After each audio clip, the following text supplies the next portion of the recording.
ദേശീയപാതയിൽ ഓടിക്കൊണ്ടിരുന്ന KSRTC ബസിന്റെ ടയർ ഊരിത്തെറിച്ചു. കൊച്ചി ധനുഷ്കോടി ദേശീയപാതയിൽ കോതമംഗലം അയ്യങ്കാവ് ശ്രീ ധർമ്മശാസ്ത്ര ക്ഷേത്രത്തിനടുത്താണ് സംഭവം. മൂന്നാറിൽ നിന്നും ആലുവയ്ക്ക് വരികയായിരുന്ന ബസിന്റെ മുൻഭാഗത്തെ ടയറാണ് ഊരിത്തെറിച്ചത്. ടയർ ഊരിപ്പോയ ശേഷവും ബസ് നിയന്ത്രണം വിട്ട് മുന്നോട്ടു നീങ്ങി. സംഭവം നടക്കുമ്പോൾ റോഡിൽ തിരക്ക് കുറവായിരുന്നതിനാൽ വലിയ അപകടം ഒഴിവായി. ബസ്സിൽ യാത്രക്കാരും കുറവായിരുന്നു. ആർക്കും പരിക്കില്ല.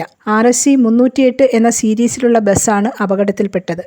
News desk press Malayalam.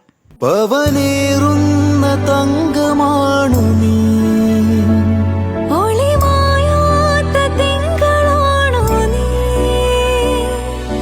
Ranjin